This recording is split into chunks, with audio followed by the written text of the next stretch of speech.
try that now. Redo. Okay, so Saskatoon, let's go to San Diego. Okay, I also have a different bottle from Thursday. Can you see that? I got a non-vintage. You taught me how to say this, and I'll try to say it correctly. Bieka Samo. Close, Bill Semmel. Of course, we do have Ajda here who does actually speak French. Oh, and please correct. Please just say it for me. Can you hold it up again?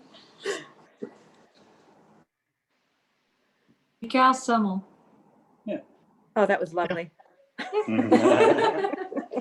Okay. So that Adam, Ajda, why don't you two go next? Yeah. We have the lovely Veuve Clicquot, bien sûr. Enough said. Yeah. I don't know if we've ever had it. I don't. We had it when Biden became president. This is our Joe Bember champagne. Very good. Nice.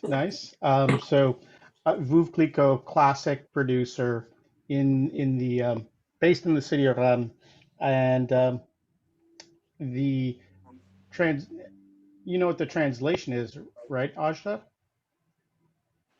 Old. I don't know Clicquot actually. So Clicquot is a name, but Veuve means widow. Widow, yeah. So it is named after La Grande Dame of Clicquot, who took over the Champagne house when her husband died, and actually became one of the first female business owners in France in the 1700s, and left quite a legacy. And actually, some of what she did in terms of champagne production set the standard going forward. Definitely. In terms of like sweetness levels, she was the one that kind of figured out, hey, the Russians like this a little bit more sweet, so we'll make this sweeter for them versus what the British were drinking. It's pretty cool. Okay. That's cool history. Ryan, Michael, you guys are up. Right. We have a Paul Roger. Ooh, Nice. Reserve Brut. It Oh, I know. That is a fantastic producer. Again, on a little bit on the bigger side, but really, really good, high quality champagne. And so, pardon? It was a gift. Well, then it will be even more enjoyable. Is it a vintage? Does it have a year? It's not a vintage. Okay. Okay. All right. And, well, I decided to go something a little special. So this is the 2010 Brulant champagne. So this is a vintage champagne. It's not their top of the line, but it is. I have a special connection to this place. When I went to visit Champagne, this was one of the houses that I did go to visit. Kendra talked about how the producer that she is has a bottle from today was the second Champagne house. Brulant was the first. And both Brulant and Veuve Clicquot are now owned by the corporation Louis Vuitton Moet Hennessy. They're part of their luxury brand wines. So let's get into the presentation. As with last week, feel free to start sipping, smelling your wines while we go through the presentation, but do take notes based on your SAT, because we'll stop periodically and just check in to see what you think. Okay.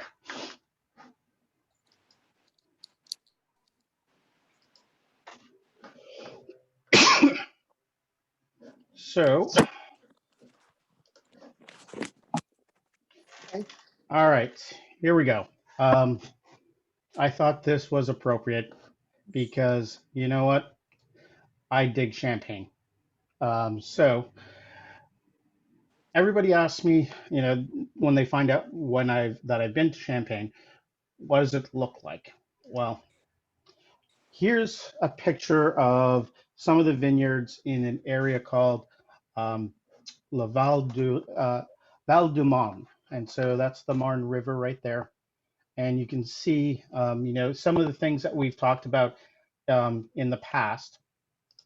Um, Hold on one sec. Sorry, something is not working quite right. There we go. Um, you can see a couple of the things that um, Kendra was talking about when she was talking about viticulture. You can see how the vines, how they're trellised. You can see how they're oriented to the sun, how they're on a hill, and it's a wonderful picture because it shows a lot of that stuff we looked at in terms of viticulture in one picture. So, You take um, the picture because it's just gorgeous. Hmm. I wish I could take credit for this. I found it online, and when I went to Champagne, it was a little while ago. Let's just say my camera phone was not very good. Okay, so what are we going to cover today? Talk a little bit about these different topics. They're all relevant. Um, if you're wondering about the picture, this is Avenue de Champagne in Épernay.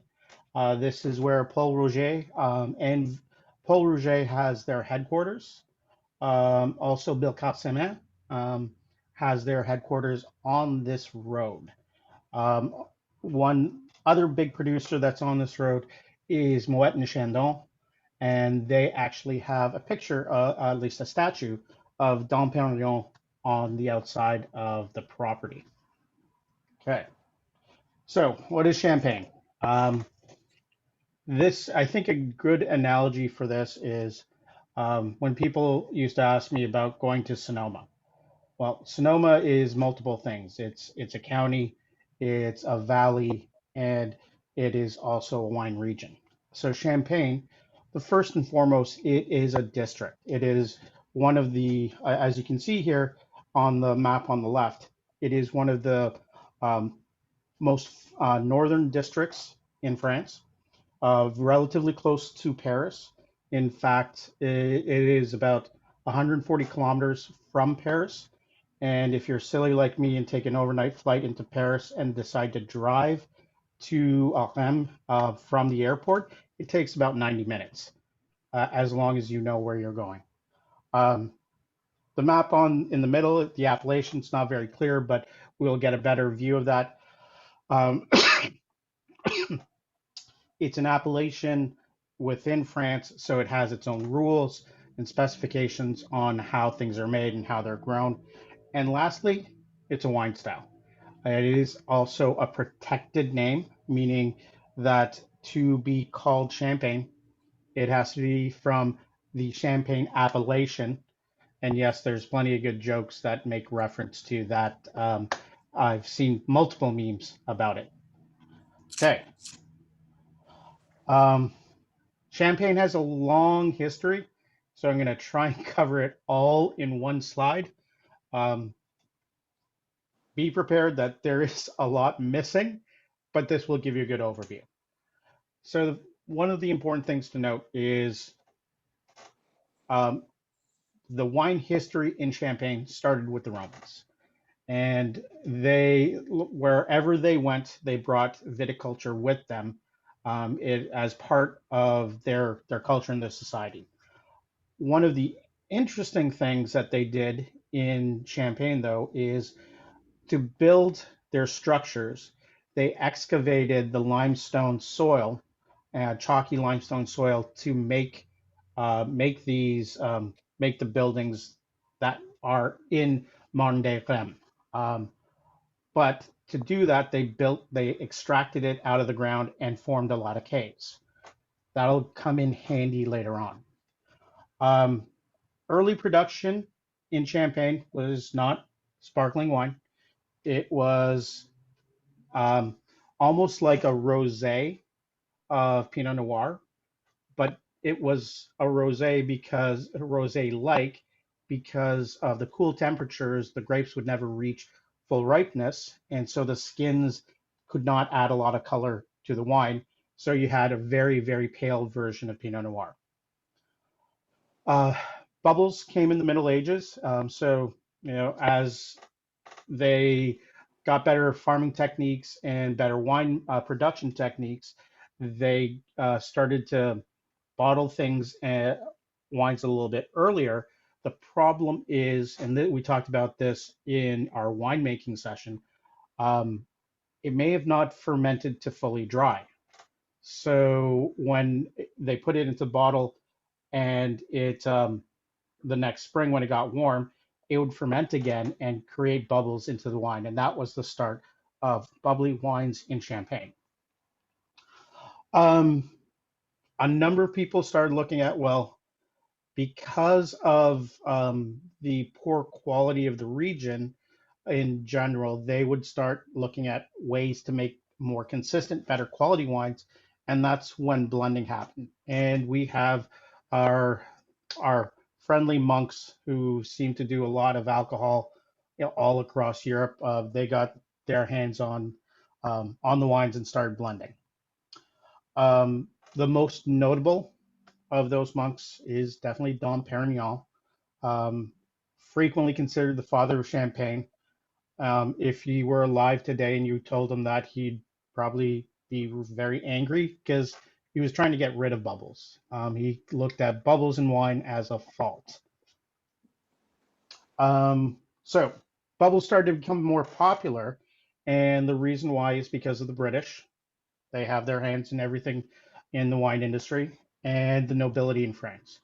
It became the trendy wine, and so because it became trendy, everybody wanted it, including the czars in Russia, and so um, it just became the style of choice during the 18th century. Then we have Madame Clicquot, better known now as Veuve Clicquot or La Grande Dame. She was well recognized in France uh, and took a leadership role in business, which was not terribly common, unfortunately. Um, Made huge strides for Champagne, set the groundwork, as it says here, for Method Champenoise. She also introduced I'm not going to say this correctly, the Pupitre. It's the A-frame that at least that A-frame that Champagne would adopt in how to do disgorgement. Um, Great book on her. There's a book written about Veuve Clicquot. Highly recommend reading because it really gives you a great background of Champagne. Um, Now, most of the houses that we are having bubbles from were all started in the 19th century. Many of them still exist today. They may be independent, they may be owned by corporations. And the cool thing is, these guys that I'm drinking, Brunat, their cellars are actually in those caves that the Romans built or created to extract limestone to make buildings. And a couple of other champagne houses in Rheims actually use them as well. Pommery, most notable because they're right next door. Um, the modern history is, this one line or this one segment kind of captures a lot of things. Um, Champagne being on the eastern side of France has been the front for both world wars. There's a picture that I was looking at where you just see vineyards but nothing else around it. Those would have been leveled and um, been dirt and mud because of tanks and artillery fire. With that in mind, unlike some regions, Champagne does not have a whole lot of old vines. A lot of it had to be replanted based on the fact that the world wars happened there. The locals in the area were also very protective of their wines, so they used the caves where they're aging their wines as a place to hide them as well. Moët and Chandon is one of the other places I visited. They have something like 32 kilometers of tunnels under Epernay where they age their champagne. Some of it are old subway tunnels, and they intentionally block some of them off to hide their production from German soldiers. Okay, we're going to go through this slide, and then we're going to do color and appearance and nose on your wine. So make sure you have got your first set of information down. All right, so Champagne is, just like any other region, is broken up into a number of smaller sub-regions. Each one of these contributes to the different styles of champagne that are produced. You saw the picture of Vallée de la Marne. It is, because it's closer to the river, the soils tend to be a little more fertile. It's a great location for growing Pinot Meunier. And we'll be talking about the grapes of Champagne in a little bit. The darker color and the lighter color are, I don't have the exact key, but I've interpreted this as the original region is the darker, the lighter region is the expansion, and there's a lot of controversy about expanding the region of Champagne. Montage de Reims. Ajda, I'm going to pick on you because, again, you're my French speaker. What does that translate to? Which one? Montage de Reims. Okay. Montagne de Reims? Yeah. Thank you, Adam. I'm paying attention, John. I'm here sipping wine. Yeah. Yes, it is the mountains around,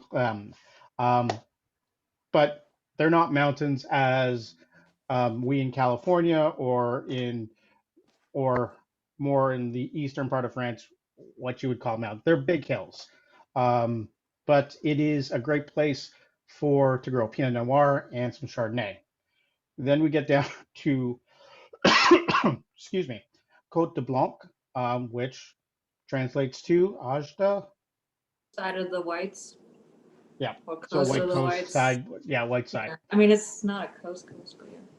It's not, but it's kind of a defined area, and you like, and this is where you get most of the Chardonnay grown for Champagne. Then you see the two other areas, Côte de Cézanne and Côte de Bar.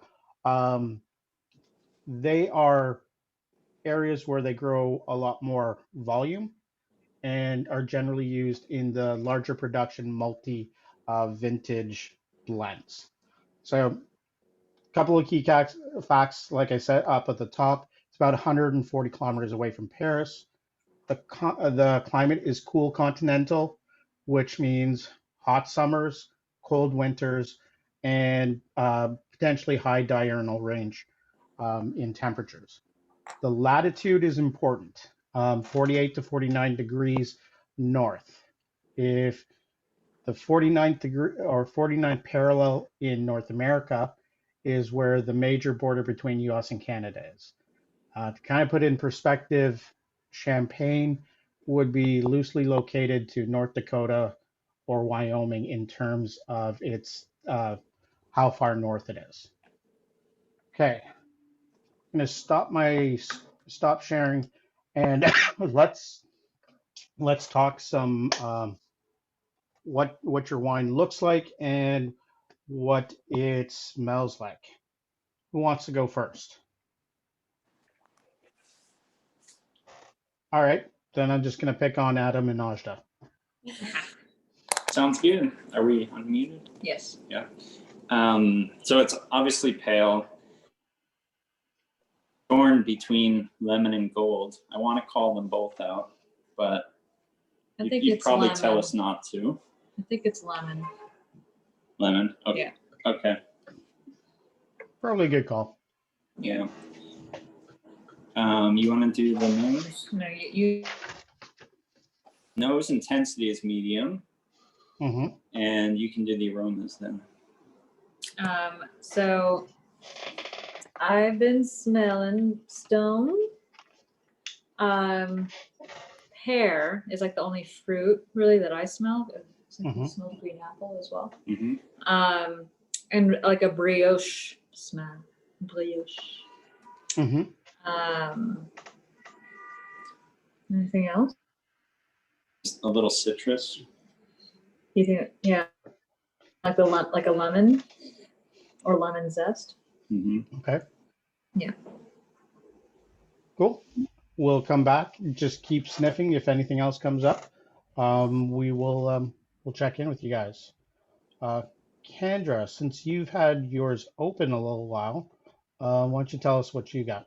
Yeah, so mine is also pale lemon in appearance. And on the nose, I'm also getting a medium intensity as well. Lemon too, alongside maybe some fresh apple or ripe pear. I get a little tiny bit of like flintiness or wet rock. But yeah, that biscuit pastry creaminess to it too, with kind of a lingering spice note on the nose. What kind of spice? Mm, You know I it's was going to call you out on that. Yeah, I know. It's not peppery. Is It's it not baking herby. spice? Yeah, maybe. Yeah, which would make Okay. sense. Yeah.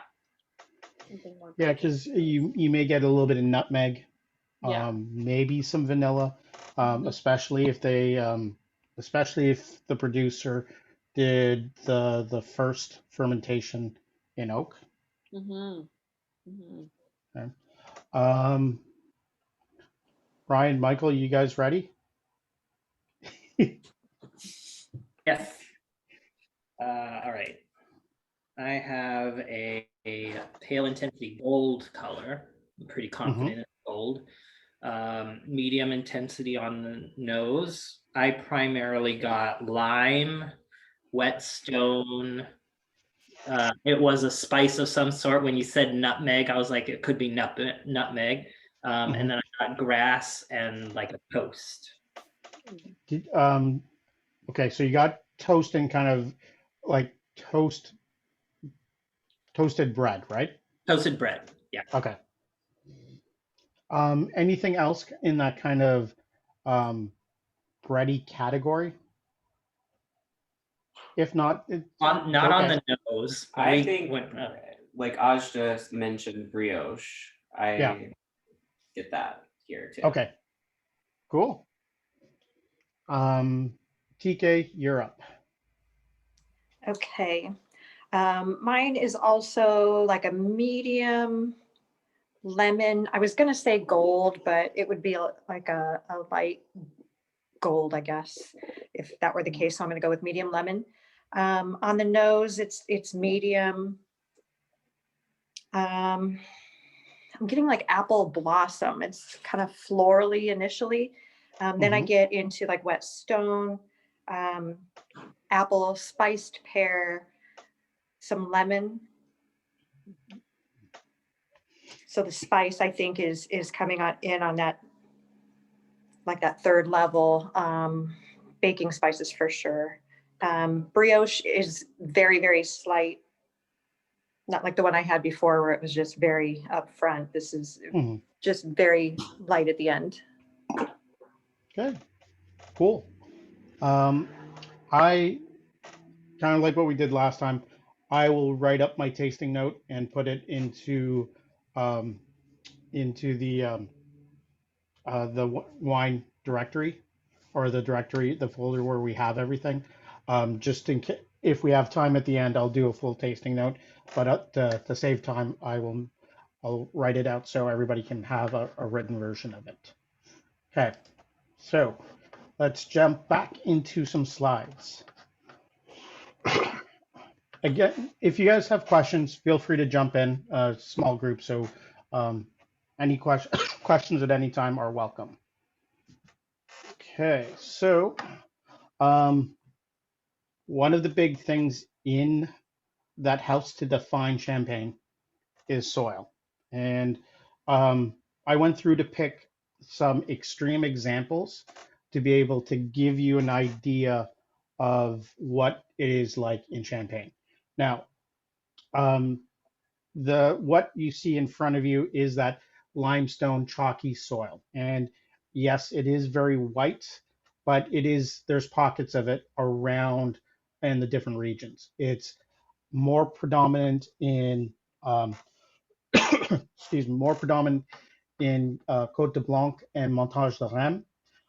When you get into Vallée de Marne, Côte de Bar, and Côte de Sézanne, you get more clay with a little bit of that chalky limestone put in.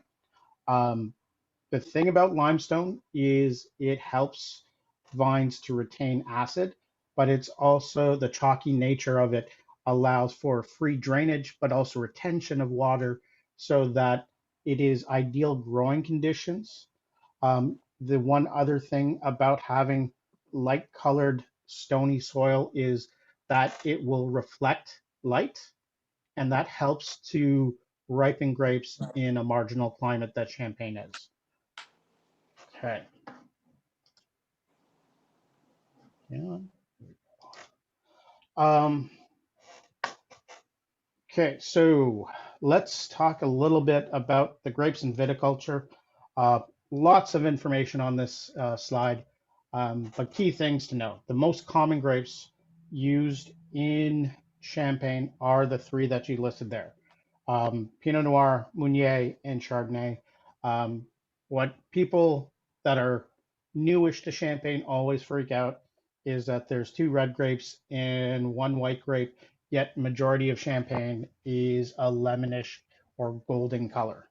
And that's because when we get into production, we'll see that we're pressing the juice out because we don't want any of that skin contact. You'll see right at the bottom, they pack a lot of vines in a small area. Again, some of it is because of competition for resources or nutrients in the soil. And some of it is you only have certain areas that are good for growing grapes. So you want to take advantage of that space. And then you'll see the different types of pruning in the middle. When I went to Champagne, the one thing that fascinated me the most is the height of the vines there were about half the height of what I'm used to seeing in California. So they're at most 3 feet off the ground. And that's to make sure they're close to the ground to get heat off the ground, but also it's what's dictated by the Comté de Champagne, and we'll get into that a little bit, which is the controlling body overall of Champagne. When I saw the height, the first thing that came to my mind is, man, that's going to suck for people having to harvest because they're crouched over the entire time. That, because it's all manual labor, because it's so low to the ground, you can't mechanize. That's what adds to the cost of Champagne. Okay. Do you want to talk about yields quick? Sure. So Kendra talked about how in certain regions, the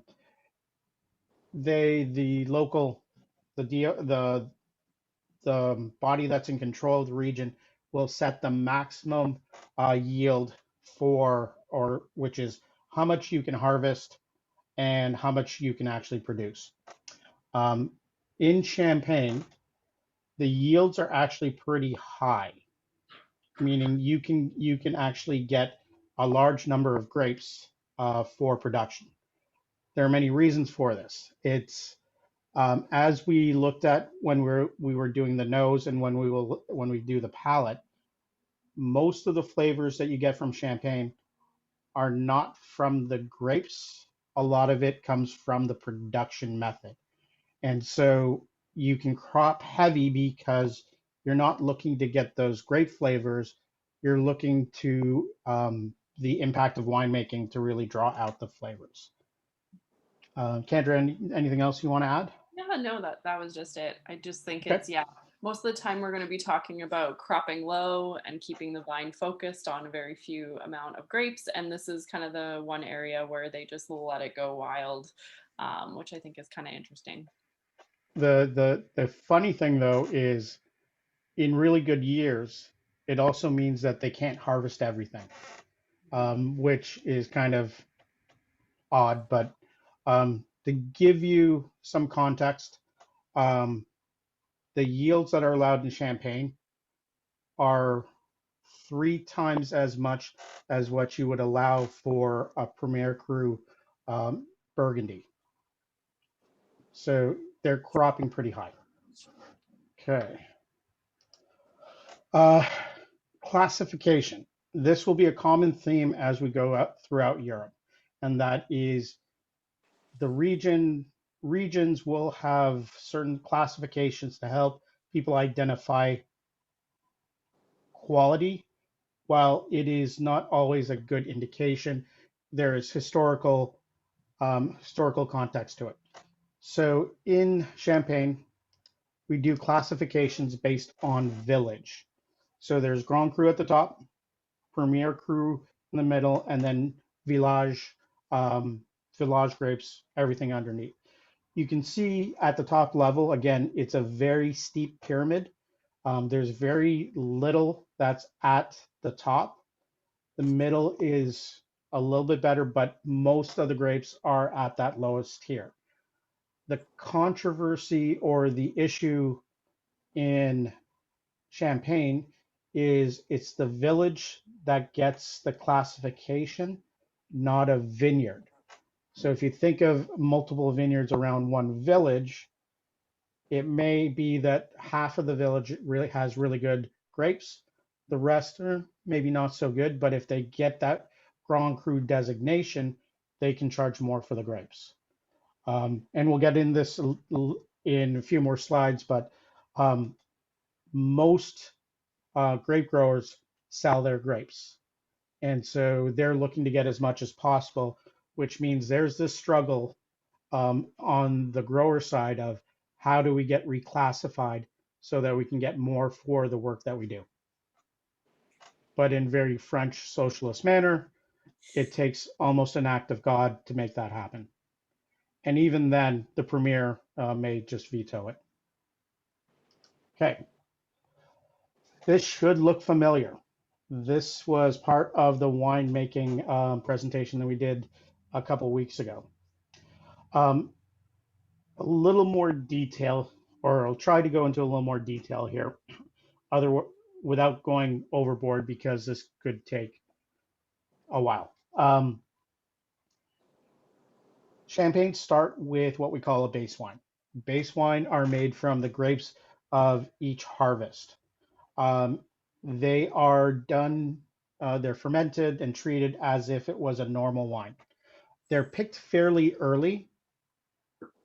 And what I found out, what that means in Champagne is it's in September, which early picking in California is in August. So because they're so far north, their early picking gets later just to make sure they get even to the level of ripeness that they look for, which is not full ripeness. These base wines will be fermented to dry. They are not what I would call pleasant. They are very austere. Again, going back to what we're talking about in harvesting, they're picked for volume because a lot of the flavors you're going to get out of the wine come from winemaking. Once you get all those base wines together, you may do some blending there. You may keep them separate, but it all depends on the final style you're trying to get with the final style of champagne you're trying to get. Once you have those base wines, you will put it into a bottle and add. We're at that second step where you go into tirage. What you're doing is adding a mixture of sugar, yeast, and nutrients into the bottle to start a second fermentation. That second fermentation will happen in the bottle where the bottle will have a crown cap So as you ferment, the carbon dioxide that's naturally produced dissolves into solution into the bottle. Now, once the yeast consume all the sugar that's in there and don't have any oxygen or anything to continue working, they will fall as sediment in the bottle. That's when the aging process comes in, and you will do something. You may just leave it in the bottle there for, you can see here on the slide it says minimum of 9 months, but some producers will leave it many years, but 5 seems to be about the average. The longer you leave it on lees, the more of that bready, toasty brioche character you will develop. When you're getting ready to sell the wines, you will start this process called riddling. There's 2 ways to do riddling. There is the hand riddling, which is in the A-frames, and you actually have somebody called the Riddler. I'm just going to pause, wait for people to get the jokes out of their mind. Okay. And what the Riddler will do is a quarter turn tilt on every single bottle. And we'll do this over the period of 16 weeks so that the dead yeast get into the bottle of the neck. The other way to do that is something called a gyro pallet. And a gyro pallet will do the same work of one Riddler that takes 16 weeks in approximately 8 to 10 days. And a gyro pallet can do anywhere between 5 to 10 times the volume that a hand Riddler can do. Disgorgement. So the whole process of riddling is to get that little bit of sediment into the neck of the bottle. Disgorgement, you'll freeze the bottle will be basically vertical. So you freeze that little section, flip the bottle over, knock off the crown cap, and then that it becomes a solid slug that comes out, and you have clear wine. The problem is you've lost some of the wine because it was frozen. That's where dosage comes in. The dosage, or the liqueur d'expédition, is a very tightly held secret for every champagne house. The mix of sugar and wine and will be unique to houses to establish their house style, but also the final amount of sugar in the wine. In Canada, one of the Peller Estates, they make a sparkling wine. Their dosage is a little bit of ice wine. So there's a lot of different tricks or techniques that people can do. Finally, once you get that dosage in, you get the famous mushroom stopper and wire cage and cap, and then it's ready to be sold. Okay, there was a lot there. Mm-hmm. So I'm going to stop, and let's talk about let's do some of the technicals of the wine. We'll save flavors for after the next bit of slides. So I'm going to pick on Michael and Ryan first for flavors. Do the technical analysis. This is the dry wine. Medium alcohol. And on body, I couldn't decide between medium and medium minus. What do you think? Medium minus. Okay. So one of the tricks with champagne is because it has effervescence and high acid, that might trick you into a lower body. So I'm not saying it isn't medium minus. I'm just saying take a sip hold it on your tongue, just let it sit there till the effervescence dies down, and then get a sense for the weight of the wine. You need wine to be able to do that, by the way. Yeah. Bad timing. Yeah, right. It's when you let the effervescence die down, it definitely is. Okay. What about acid? High. It's a high acidity. Yeah. Okay. We'll stop there and then we'll come back. So TK is looking off in the wrong direction, so I'm going to ask her for her her technical assessment. Am I muted? No. Okay. You're good. All right. Dry. The acidity is medium. Alcohol is low. Body is medium, and the intensity is medium plus. Okay. Couple things. You can check the alcohol right away. So low would be rare. It would, because you're talking under 12%. It is, Probably 12 or 12.5. it's 12. Yeah. So would I go medium with that or medium minus? Stick it, yeah, stick it in medium, because we for alcohol, it's one of the only places where we do low, medium, high. Okay. There was one other thing. Body. Actually, no, I'll come back. Kendra, your Mhm. turn. Okay, so my wine is also dry.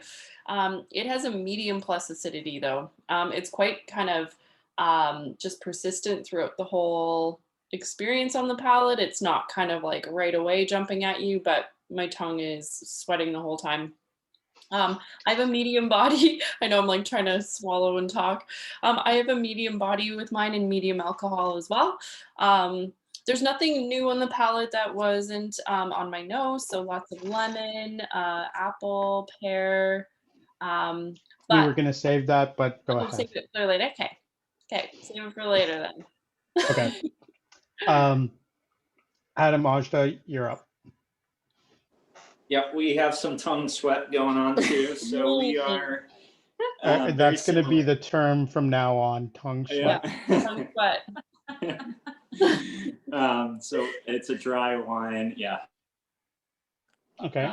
No tannins, medium alcohol, and I had medium minus body. Ajda's thinking it's medium, given the comments you just made, John. Mm-hmm. My tongue was able to get that baseline. Okay. Did you say acidity? Yeah, High. high. Yeah. Okay. So the one comment I want to make, and I find this fascinating, is everybody called their wine dry. Yet this is Champagne's one of the few styles that, because of the high acidity, you may actually have sweetness in the wine and be a little harder to detect. You get deceived into thinking there's no sugar. So everybody grab your bottle, take a look at the label, and tell me if it says brut, extra brut. What does it say on it? And I'll start with Tracy, TK, sorry. Root. Brut, okay. Adam, Ajda? Same brute. Okay. Michael, what about you guys? Fruit. Brut, okay. And Kendra? I'm brew as well. Okay. So brut, by definition, can have between 0 and 12 grams per grams per liter. So let's try one of the, this is why I didn't want to jump right into flavors, because sugar is one of the interesting things here. So this is going to look awkward and be awkward, but take your glass and try and just stick the tip of your tongue into the liquid, because that's where the concentration of taste buds for sweet are. He's doing this because Yes, I'm doing it so you look silly. It is sweet. Mhm. Wow. And another way to tell this too is in the weight. So like how is the body? And if it's got a body to it, then it could have sugar if there's not a lot of alcohol. So this is one of the trickier things when it comes to sparkling wine in general, is because they generally have hot, medium plus to high acidity, it can hide the sweetness. Um, and this technique, just trying the tip of your tongue, um, it's going to be important for all the styles of wines that we try. I was about to say, Um, can you do it for more than just champagne? yeah, you can. And remember that sugar, that sweetness is going to be that sugary component, not fruit flavors. So Hmm. um, it with champagnes, especially if they're brut, saying they're off dry is acceptable. Okay, let's go back to the slides and we'll come back for flavors in a second, or not a second, few more slides. Okay.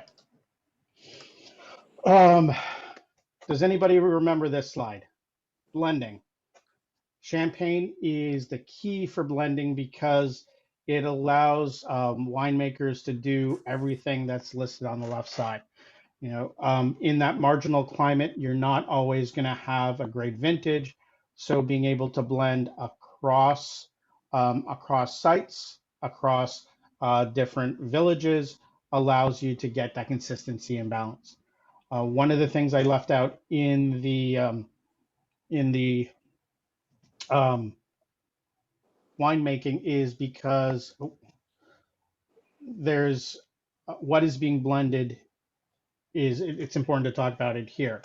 So all those base wines that they make, they won't use all of them for the production of that in that particular year.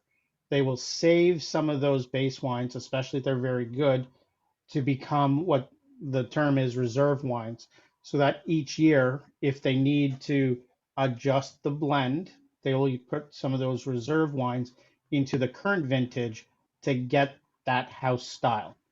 Um, I've been told by one of my buddies who works for a sparkling wine house that's owned by a champagne house that a non-vintage blend can contain up to 20 different vintages to get that house style. Okay, let's keep going on styles.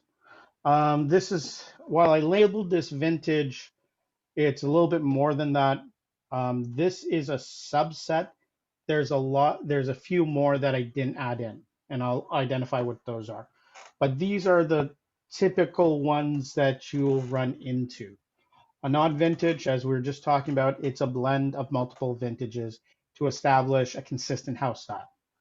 Blanc de Blanc, as it sounds, white, is made from white grapes only. And I missed something earlier, I'll come back to. But typically this means 100% Chardonnay. Blanc de Noir is a white made of black, and that's taking just the black grapes, traditionally Pinot Noir and or Pinot Meunier, and pressing them just to get the juice out. It will be mostly clear. There'll be maybe a little pink tinge to it, but generally it is hard to determine if you have them side by side with a multi-vintage what the difference is. Vintage champagne, like the one I have, means that in Champagne, this is one of the places where it means it's 100% from that vintage. Vintage labels in different regions, different countries have a different percentage that it needs to be. In Champagne, it is 100%. Tête de Cuvée or Prestige is the top of the line. For example, in Moet and Chandon, their Tête de Cuvée is Dom Perignon. In Taittinger, it's Cristal. In For Bilkout Samen, I I can't remember what it is. Me either. But another Paul Roger, it's Sir Winston Churchill is their top wine. Okay, last one on the list here is the rosé. Champagne is one of the few appellations or regions that allows you to blend red wine with white wine to get a rosé.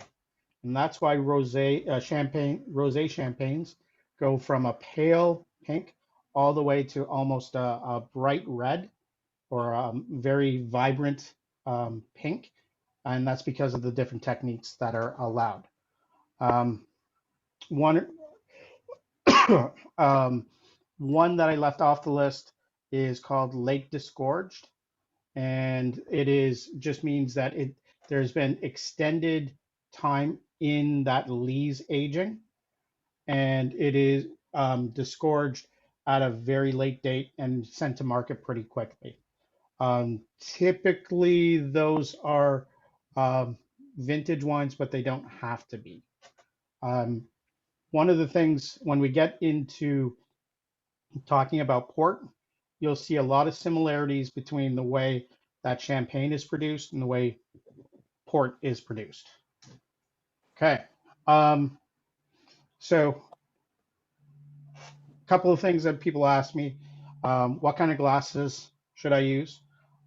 There's all sorts of type.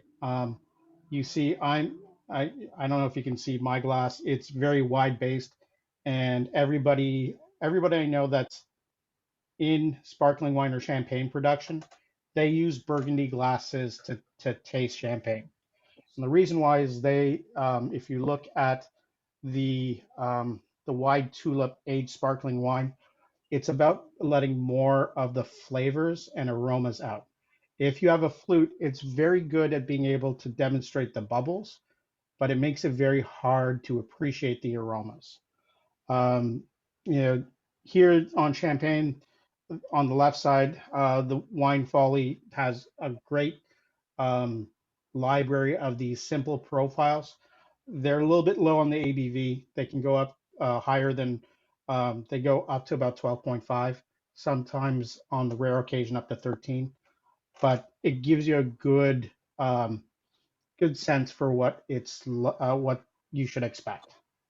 Okay, let's stop here, and I want to hear about flavors. And who haven't I picked on to go first yet? That would be TK.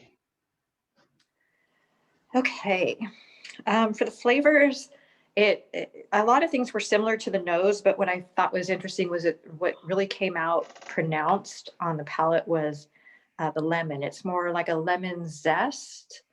It's got like a slight bitterness to it, maybe apricot too. Interesting. Raspberry. Is it fresh apricot or more like a dried or more like a dried? Okay. And it's just like, I don't know, like a slight bitterness, but it's a little bit richness, maybe. I don't know. It's not a negative thing. Like raspberry, apple is coming in like much later. I'm not getting much pear at all, and I'm still getting the minerality. It's got a nice long finish. Are we going into other observations and stuff now?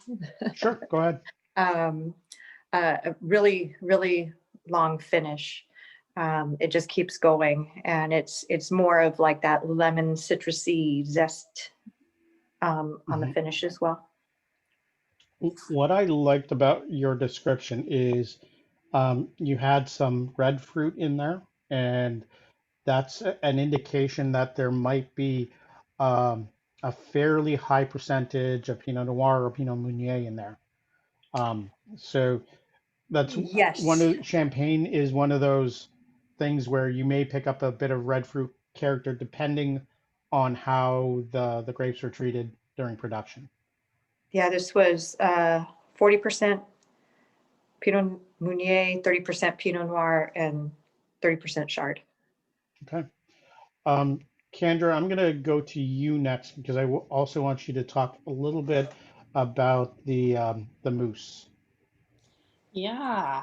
Well, there's a few different things that can affect the mousse or the bubbles in a wine. Lees aging, so how long that the wine is sitting in contact with the lees, will have an effect on the bubbles. It'll maybe make it a little bit smaller, a little bit more of an effervescence rather than a carbonated feel in the mouth.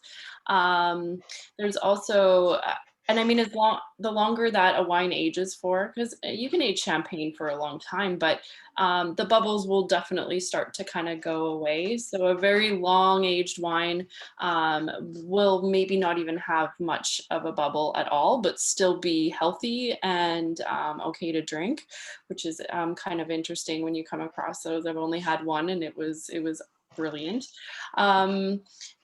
Yeah. This has very little effervescence to it.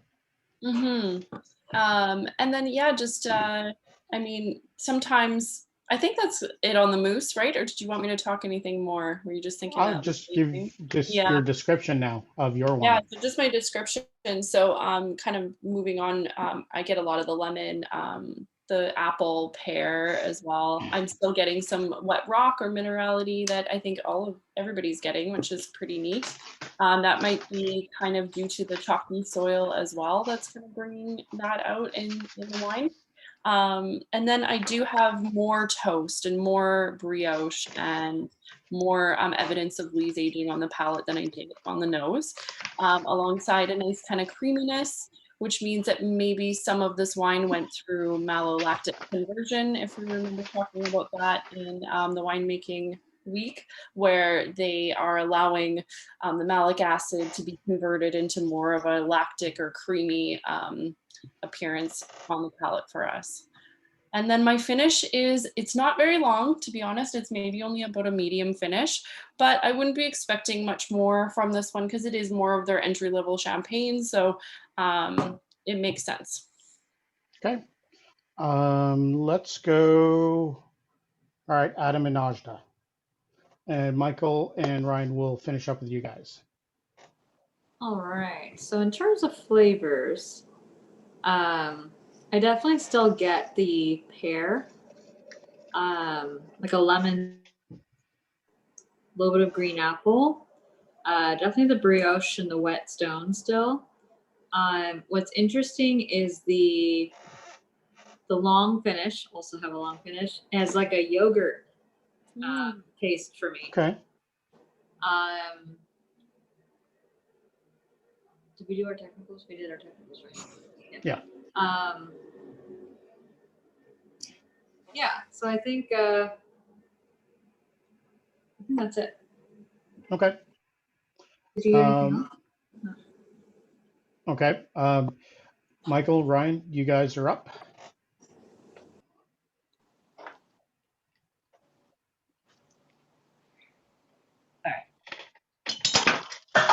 Sorry. So we have lemon, yellow, which I have written down before you put that slide up, so I was really excited to see that. I got peach, and then I got some sort of really sweet dessert. I wrote down sugar cookie. I think that might be a little bit extreme. Maybe it's like a vanilla cookie. I would describe it as like a sweet brioche, like the ones that have like the rock sugar on it, like I like that. And I also get a lot of like minerality, which like he apparently does. I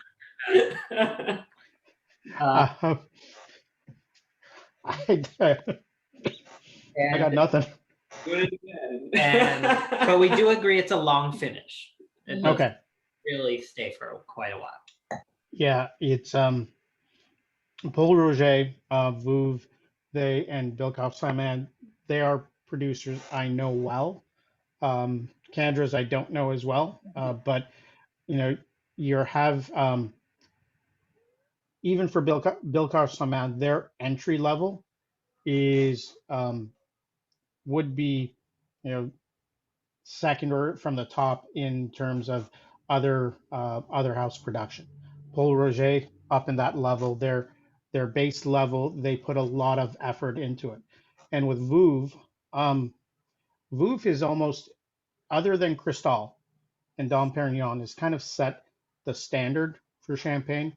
When people think of champagne, they think of that orange label. It's become almost synonymous with champagne, and so you're going to expect um, really good quality for that because it's setting the baseline.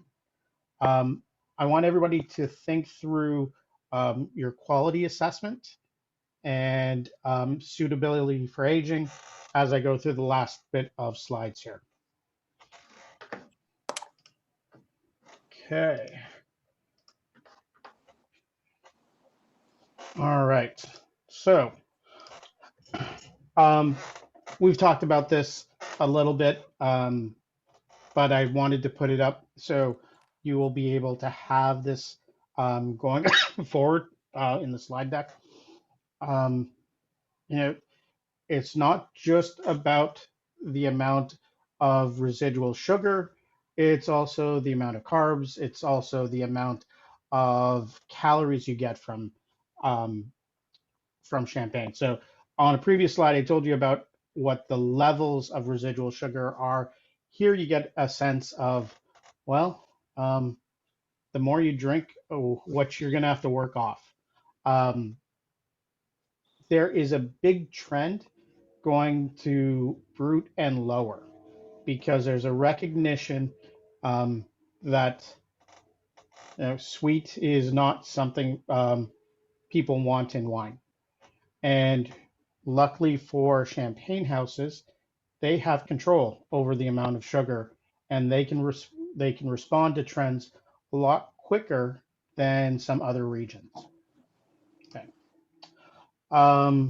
We've talked about this off and on throughout through my presentation, and that is there are multiple classifications of types of producers in Champagne. The biggest are the maisons or the houses. In other areas, you'll hear us refer to them as negociants, basically because they're buying grapes from grape growers to produce their wines. Now, for Veuve Clicquot, their orange label, they're probably doing, I'm going to guess here, probably about 300,000 bottles every year of just that orange label. To do that production, they're going to have to buy from multiple growers in multiple regions. You'll also notice on that orange label, they don't say Premier Cru, Grand Cru. So they're buying stuff from villages. There may be some Premier Cru, there may be some Grand Cru in there, but it's going to be a blend. Then you have these two below, the Vigneron and cooperatives. And it's kind of interesting here because the Vignerons or grower champagnes are the latest trend going forward with champagne. You're looking at small producers with limited production, frequently just using the land that they have and own to produce their wines. Why I've kind of put these together is while they may be making wine from their own land, they may be using the facilities of a cooperative to actually do the production. They may age on their property, but champagne equipment, especially the disgorgement line, very expensive. And if you're only using that once or twice a year, it's a huge capital investment and you're not getting a great return on it. But if a bunch of producers get together and share the cost in a cooperative, it makes more sense. Now, you also have cooperative producers where they take grapes from different family villages or families within the village to produce a wine, so they can produce wine at some level of volume to be sold, because some of the vineyards can be pretty small. The line of grower champagnes that I've listed there are probably my favorite producers. If I can find these on wine lists, I will buy them. They're not cheap because they're limited production, but they're really high quality. And if you want recommendations, I'm happy to share them with you. Just realize they're not cheap. Okay. To give you a different way of viewing the last slide, you can see how tough it can be to get grower or co-op champagnes. They mostly stay in France, although that 8% that you see for grower champagnes, that was in 2018. I would expect it's closer to 10% now, because demand in the US for grower champagnes has increased quite dramatically. The export market, the big houses are definitely, you can see they're catering to the export market. Okay. Final thoughts, and then we'll just open up for discussion. And these are my final thoughts when it comes to champagne. You know, TK, Kendra, and I, even though we didn't have a session on Thursday, we talked about it. And I truly believe that champagne should be enjoyed whenever you want. That said, the marketing behind champagne has made it very clear that it's about celebrations. You'll notice now, if you do see any marketing coming out of the Champagne region, they're trying to make it a little more of an everyday wine, or trying to emphasize that every day should be a celebration.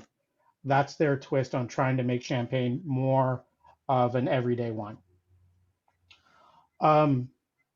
As we've gone through sweetness levels and different production and all the things that go into it, is you'll see if you taste two different houses champagne side by side, you're going to see there's a lot of different variety.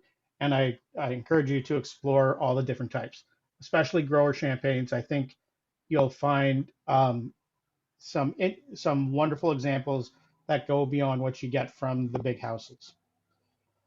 I think champagne works with just about everything, including my favorite pairing, which I have here with me, which is potato chips. I think it is absolutely wonderful. Popcorn is another favorite pairing. But vintage champagne with steak goes extremely well together. And so, again, just try it, because I think you'll be surprised.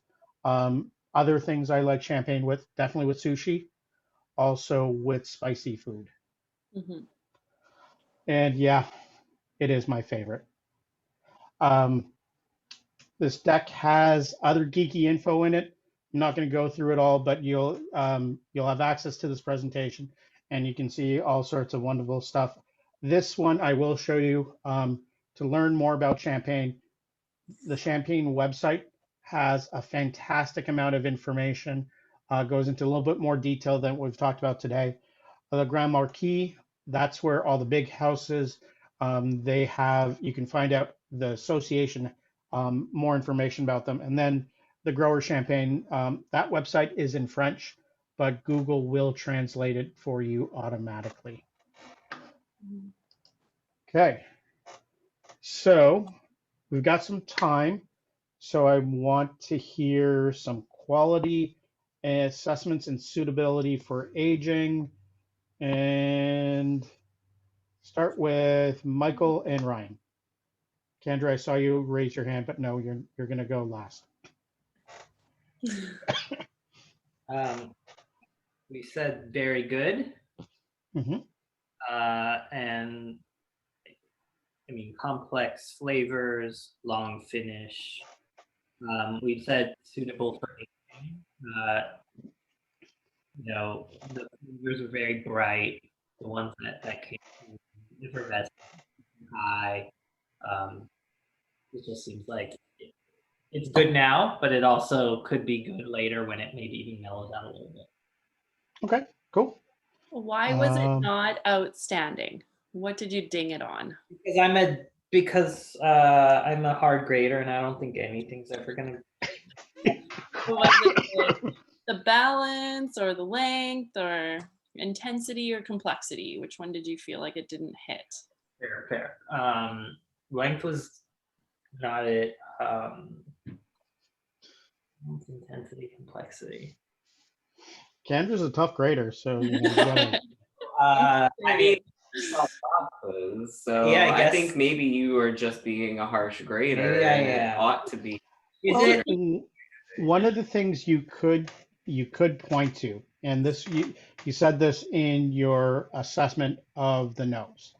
The nose only came across with a medium intensity, right? Mhm. And so while you were able to pick up some flavors, you had to do some work, or some aromas, you had to do some work to get to them.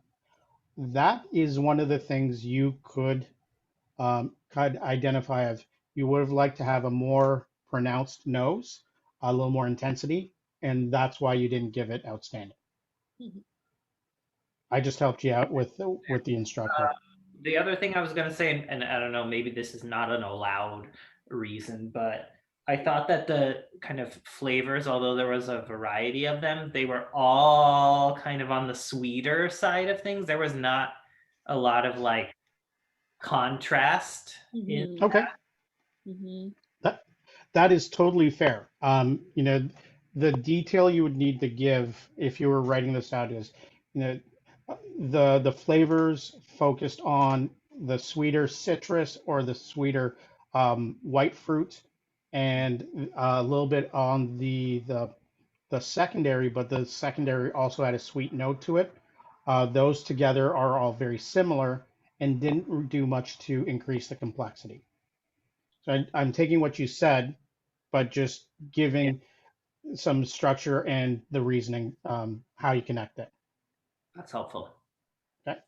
Right, so I stick with my very good then. Okay.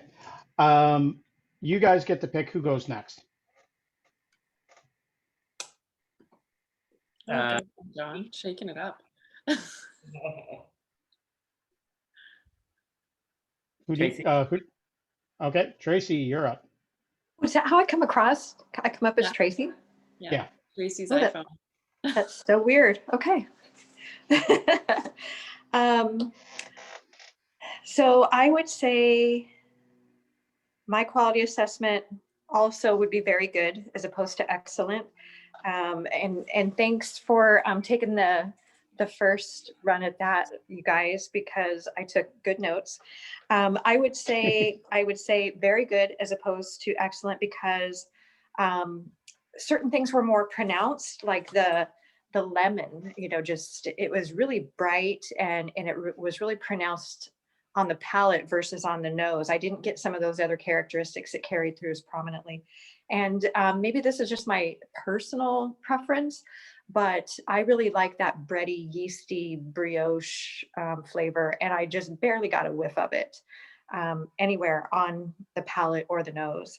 I was looking at the technicals on this and it said 30 months on lees. So maybe that has something to do with it, as opposed to the one I had the other night was the Bollinger, is that how you say it? Which was, that was a fantastic, I would call that one excellent. But I think, you know, it wasn't terribly out of balance as far as like the acidity to the fruit and everything else. So I think maybe it would be a good one to age. I think it might, you know, bring about some of those other flavors. It might just be very bright right now, but with some time might mellow out and be good, suitable for aging. Okay, so a couple things. So the 30 months, so it's just over 2 years on lease. As we saw on the slide, typical aging is about 5 years. So it's roughly about half of that. When you get into the longer you have it on lease, the more of that bready component you're going to get. So if that's what you like, definitely look to see if you can find how long it was on lease. That will help you get to the style that you like. In terms of your assessment, calling out that the lemon note was the dominant, that is something that you could use to say that it didn't have as much complexity. That the dominant note kept you from really experiencing the other characteristics. And that is something that you could take a point off or reduce on the complexity side. Intensity, we look at both the intensity of flavor and the intensity of aromas. So, use that as a way to help justify what your call is. Okay. TK, you get to pick who goes next. Hold on, I can see. That's well, we already said Kendra was going last, right? So that Well, leaves. you could override me. Oh, I'll go with Adam and Ajda. Okay. Well. A teacher. Now, thank you both for going first because, like Michael, we were at a very good, but I didn't have a great justification, so you helped us with it, right? So balance was excellent. Length was long and excellent. We're going to copycat kind of what you said, but on the intensity side, yeah, I think the more nose, John, it was very helpful, and more on the nose would have been nice. And complexity, out of 4, we have it at a 3. A lot of green fruit and citrus and some of the yeasty stuff, yeasty notes, but maybe a little bit more complexity would be nice. Suitable for bottle aging, although I'm sure they make this just to drink it, as you described, right? I don't know if anyone a bottle of this orange label or yellow label. So when we think about aging, especially for champagnes, especially non-vintage, think the next 2 to 3 years, right? Okay. Once non-vintage or multi-vintage champagnes, they are meant to be consumed relatively soon, but because they don't always have a vintage date on them, you can't be quite sure when it was bottled, when it was disgorged, and when it was put on the shelf. So my recommendation to people is for non-vintage, within 2 to 3 years of you getting it, you should consume it because they're not really designed to age. They can improve, but I wouldn't recommend it. That makes sense. That's what I was thinking too. Okay. Kendra, I guess that means you're last. I have to do a little amendment to my palette. As after we moved on from some of the structural components, I felt like my finish was a bit longer than I originally had put it as medium. So I am going to give it a medium plus. So I actually said this wine is good. So I gave it marks on balance. There's a bright acidity, but it's not out of context, it's all the way through. So I said yes to balance alongside the sugar and alcohol, obviously. Length, I gave it 2 because I did up it to that medium plus level. So I am saying it's got a nice length. But where I dinged the wine was on intensity. Like you guys, I only had medium intensity, and then the complexity as well. Even though it was pulling from, some citrus, green fruit, a little bit of spice, maybe some creaminess, it was mostly primary aromas that were jumping out. So I said that this wine wouldn't be good for aging because over time that lemon is just going to slowly go away, and it's going to become even less complex over time. So I said drink now. Awesome. So let's what does everybody think about champagne? What's your impressions or feelings about it? Just curious to understand. I think it's clear by my slide that it is one of my favorites. So what about you? Let's start with Michael and Ryan. What do you like champagne? What are your feelings about it? We are right there with you, John. When it comes to all sparkling wines, we do not discriminate. I enjoy champagne, but we also really love like Napa Valley sparkling wines as well, and have made a point, I think, over the few times that we go out and visit to like try to go to each of the houses. Houses, Like, yeah. I think we've hit them all. Yeah. Yeah. So in Napa, Domaine Carneros is owned by Tatange. You know, um, Domaine Chandon is owned by Moet and Chandon, and then there's Mom. Mum Napa is owned by GH Mum. Um, the only there's a lot of small production stuff, but they actually a lot of the work is contracted to Domaine Carneros because they have such a big facility for production. But they use grapes from local to those producers. The only true American champagne house or sparkling wine house in Napa is Schramsberg, and they do a fantastic job. And they still Um, handle everything. yeah, yeah. It's it reminds me of this quote. One of the other places I went to in Champagne is another one of my favorite places, which wasn't on the list, called Jackson. And the director that was taking us on a tour said, um, the one thing we don't have in Champagne is space. We have plenty of time. And so that's why they've invested in gyro pallets.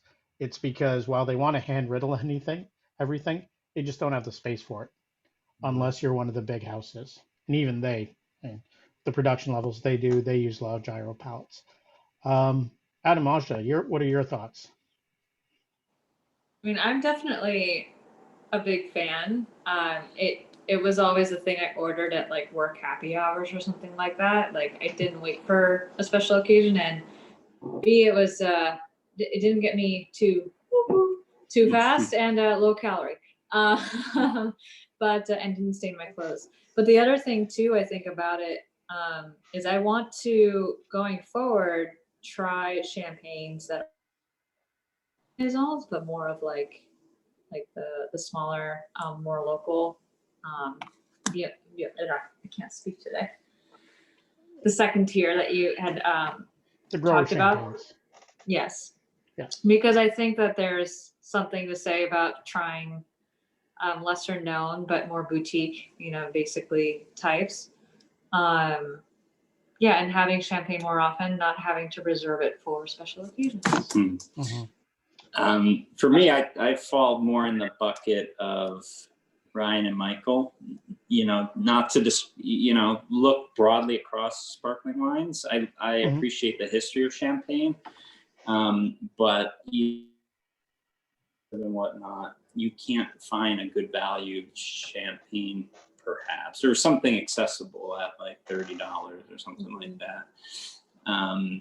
So for me, since I'm a value buyer, I think I would still stick with champagne for special occasions. Yeah, and domestic sparklers for every day. Mm-hmm. Got it. Cool. TK, what about you? I mean, I can appreciate cavas and different from different regions, but I certainly do prefer those really nice champagnes. You spend more money for them, but those are reserved for the special occasions. I'm not averse to having just bubbles with a meal or a Tuesday. But they're just nice, they're special in their own right. But those are what I'm going to do, like the cava or like a Napa sparkling or a California sparkling for those things too. Okay. And then Kendra, any final thoughts? Yeah, I'm the same as you guys. I love sparkling wine, but I tend to not drink champagne all that often because, price-wise, it's just a little unapproachable. But I find that I drink a lot Especially in more. Canada. Yeah, especially in Canada. But I find that I drink a lot more cava, and it's interesting because I think cava does really rival in quality to champagne, but is at a much more affordable price, which I appreciate getting a good value bottle, so I can drink more of it. But yeah, basically, I enjoy it because it's not too much of a commitment. I find some really deep red wines to be a lot for me on the palate, a lot for me the next day, where bubbles is really nice and refreshing for me. I did have one little thing I thought I'd maybe show you guys of my time when I was actually doing traditional method sparkling wine this summer. It's a quick little video that just kind of shows a little bit of the production after riddling, once we have all the leaves inside the bottle. So I will just do a little share screen, and then I hope that they will let me. Yeah, let's go desktop. Okay. Let's see if this will let me. Oh, these bottles have all been riddled. All the yeast is I can. in the neck. You can hear it, but you can't see it. No, I can see it now. Can you see it? I wonder why it's being like that, though. Huh. Okay, we'll just do it anyway. Right. And now it's being dropped into this frozen brine, minus 22 degrees. Celsius. There, Celsius. 10 minutes to freeze everything in the neck. After that, we're gonna pop it off. And then it's gonna go in here where it gets filled with some more base wine. But then there's also a bit of sugar that's in here too, which will determine the final sweetness level. After that, we are putting on another crown cap, and then it goes through the labeling machine. Wow, that is Yeah. that is very manual compared to the full sparkling wine. And then just to show you guys like the intense pressure inside of those bottles, the winemaker here is just going to actually take the crown cap off, but he literally just very, very lightly puts it into this machine. And you can hear the pressure. It's wild. Yeah, and then we were actually using the Pupitras as well. And they actually came from Champagne. So that was pretty neat. But yeah, it's pretty interesting to see the whole process of traditional method. Well, like that. I thought I've only seen it like in an assembly line where the bottles are frozen and then popped off. It was Domaine Carneros where we took the tour and saw theirs. But Iron Horse too. They even do it. Yeah, and you see how extensive those lines are. So what Kendra is showing, putting another crown cap on is definitely a way to save on costs. But it is that those big lines, the really good ones are multiple millions of dollars in initial investment, and then ongoing maintenance is can be tricky. Yeah, definitely. All right, we are at time for today. If you've got any questions, comments, again, just feel free to email or text both Kendra and I, and we'll get back to you. I am going to have this recording as well as the deck into our Google folder a little bit later tonight. But we will see everyone next week, where Kendra is going to be leading us through Alsace. Yeah. Do have some suggestions for wines also in a separate document in our Google folder. Again, if you have questions, just let us know. All right. Good night, everybody. We'll see you next week. Bye. Bye, everyone. Bye.